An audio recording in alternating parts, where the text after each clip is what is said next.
আচ্ছা বল্টু, বলতো মেয়েদের কান্না কিভাবে থামাতে হয়? স্যার এটা তো খুবই সোজা। কোনো মেয়ের কান্না থামানোর জন্য ওই মেয়েটাকে শুধু বলবেন, আর কান্দিস না, তোর চোখের পানি দিয়া মুখের মেকআপ নষ্ট হয়ে যাইতেছে, দেখবেন 1 সেকেন্ডের মধ্যে কান্না থামাই দিব।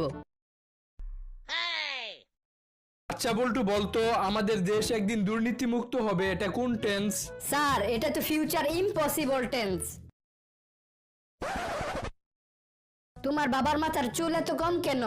যাদের মাথায় চুল একটু কম থাকে তাদের বুদ্ধি একটু বেশি হয়। ও আচ্ছা, এখন বুঝছি মেয়েদের মাথার চুল এত বেশি কেন হয়। আচ্ছা স্যার, আমার একটা প্রশ্ন আছে। হ্যাঁ বল। একটা শিক্ষক এত বড় হয়েও সবগুলা সাবজেক্ট পড়াইতে পারে না, তাহলে আপনিই বলেন একটা ছাত্রের পক্ষে সবগুলা সাবজেক্ট কেমনে পড়া সম্ভব?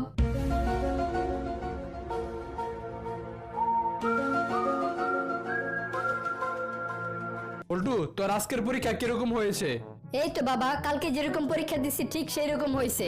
আর কালকের পরীক্ষাটা কিরকম হয়েছে তোর? আজকের পরীক্ষার মতো হয়েছে। আচ্ছা বল্টু, আমি আমার গার্লফ্রেন্ডের ভালোবাসা দিবসে কি উপহার দিব? তোর গার্লফ্রেন্ড কি তোরে পছন্দ করে? হ্যাঁ, পছন্দ করে।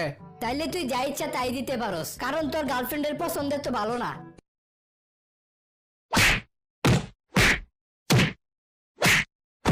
আচ্ছা বল্টু, মনে কর তোর কাছে 20টা টাকা আছে, এর থেকে তুই 10 টাকা একজনকে দিয়া দিলি, তাহলে তোর কাছে কত টাকা থাকে? দূর মিয়া, কত টাকা থাকে এটার কথা বাদ দেন। আপনি কি আমার পাগল মনে করেন নাকি? আমি আমার কাছ থেকে 10টা টাকা একজনের হুদাহুদি কে লেগে দিমু? বন্ধু জানোস, আজকে বাংলা দ্বিতীয় পত্র পরীক্ষায় একটা আজব প্রশ্ন আসছিল। তা কি প্রশ্ন আসছিল? প্রশ্নের মধ্যে লেখা ছিল লিঙ্গ পরিবর্তন করো। তুই কি লেখছস? আমি লেখা দিয়ে আইছি, আমার 1 কোটি টাকা দিলেও আমি লিঙ্গ পরিবর্তন করবো না।